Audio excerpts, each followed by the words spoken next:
Mr. Santa. Hi, Mr. Harney. Hi, how are you doing? I'm good. How are you?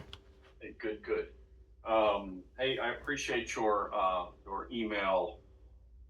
Not sure when I got it, Thursday. With respect to your demand, um, I know that my client is not going to go anywhere near that amount. Okay. Having said that, um, they're prepared to make an offer. The question I had, and I had said this in the email earlier, was trying to get an understanding since we haven't done any discovery about any out of pocket losses, pecuniary damages that you have. My understanding was that I thought the amount was returned to you that was paid by you. Is am I incorrect or am I correct? It was, but it was nothing but a hassle to even get that refund, and it should have never even gone in that direction. This case is about fraud. This is about fraudulently charging customers $2,500 in order to buy a car, which Todd Dunwoody emailed the Indiana AG's office confirming that there was fraud going on in the dealership with the finance manager. Who was that? I'm sorry, just because I'm not aware of that. I mean, any other information I have that you can give me, is helpful to substantiate with the client what has happened. So you said Dunwoody? Yeah, Todd Dunwoody is their general manager. And you said he emailed the AG's office? Yeah, and I do have a copy of that. I have a whole evidence packet. I would be fully willing to submit that to you so you and your client could review that and go from there.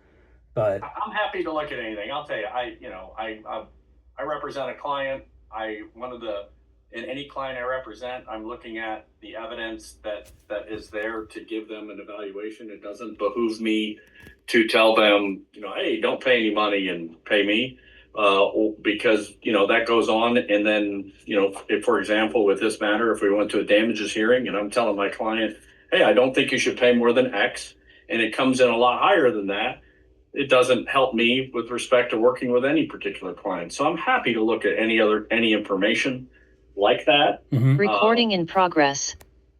I don't know what just happened. I didn't click I don't nothing. know either. Okay. Hold on. Let me stop because I didn't do nothing. My apologies. No, you're okay. I think it might have been an automatically thing. I'm just gonna. Recording stopped. There you go. I hit the button. I think Zoom sometimes does that. It's really, really nice, frankly, if you've ever used it. If you do talk, I talk to clients all the time via Zoom, and actually does a really nice summary and AI kind of, hey, follow up on this. So I think it kind of automatically did that, but I shut it off. Oh no, you're fine. You're fine. I thought it was done on my end, so we're all good. No worries. No worries. But like I was saying, yes, if you want to, and that's what I was trying to ask when I was trying to ask for any evidence you had or information you had, because it allows me to provide it to the client and say, hey, here's what's there. Here's the complaint. Here's the issues. Here's the problems. You ought to be thinking about whatever. So we haven't done any discovery. So I don't have a lot of that. Obviously, I've talked to folks at the dealership, but anything else you have that you want to provide, I appreciate it.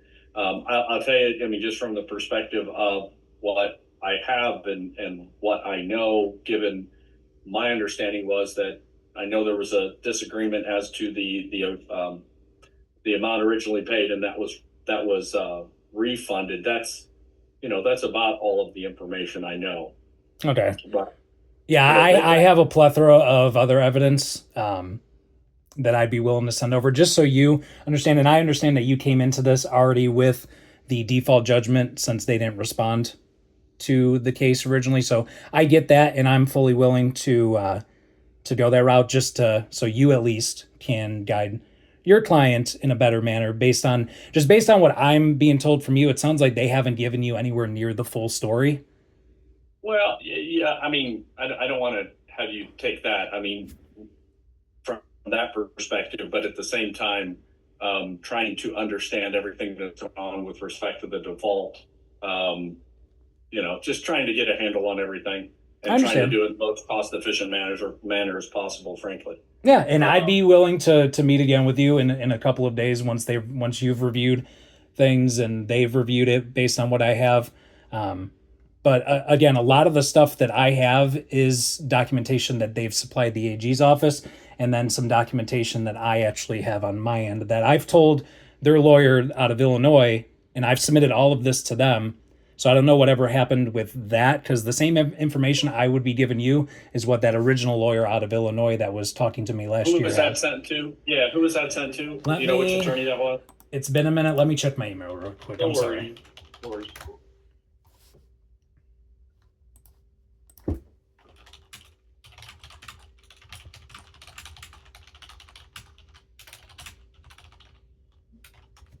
Sorry, I'm just trying to search my No, email. you're okay.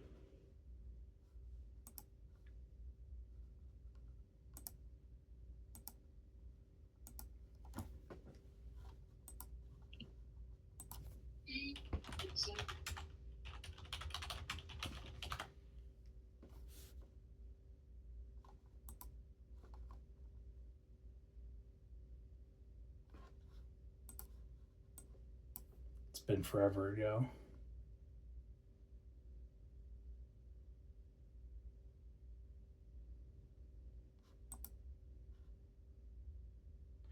Bradley Levison of Hirschman Okay. Levison in Chicago, and I can give you his email if that helps. No, I know who he is. Okay. So yeah.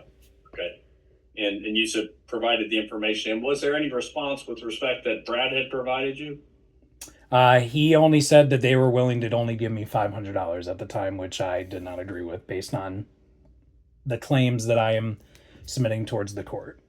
Yeah, and I know you said it's about fraud, and I know you probably looked at the statutes. Again, part of that is the treble damage provisions are about ultimately what the damages are, and that's again why I was trying to ask you, if there was any other pecuniary damages of which you were aware, or is it just most of the damage is kind of just the hassle of dealing with it? Is that kind of what I'm hearing?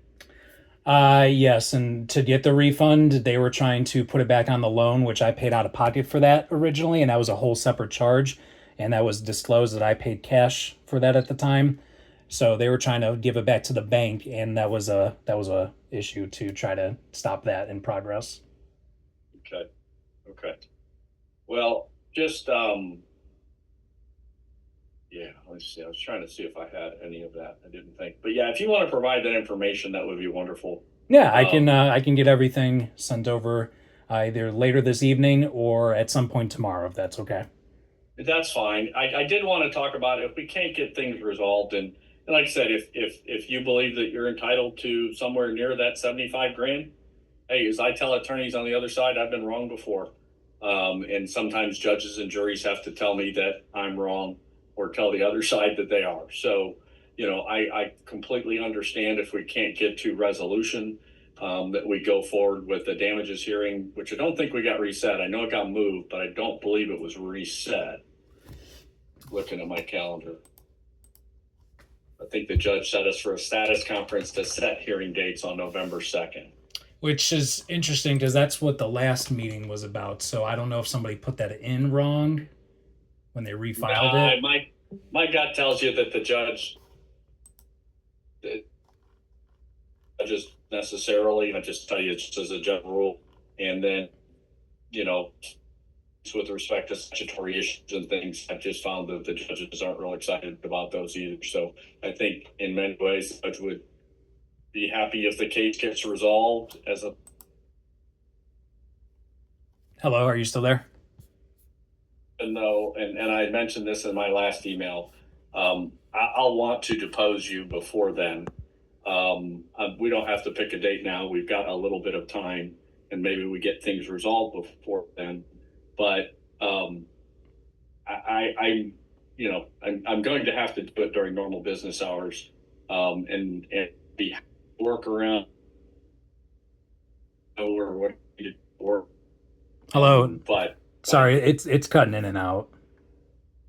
I was going to say, I with respect to the deposition that I'll need to take if we can't get things resolved and we have to have a damages hearing, I said I'll be happy to work with you so that you can arrange whatever you need to do for work.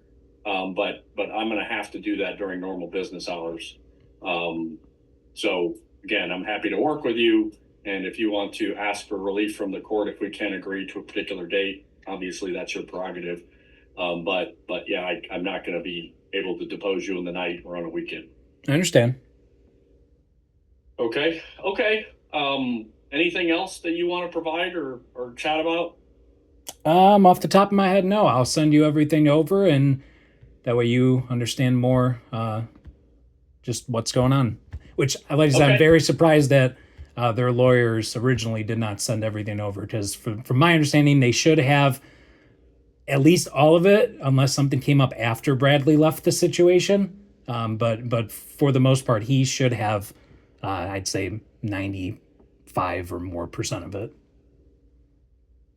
Okay. Okay. Okay.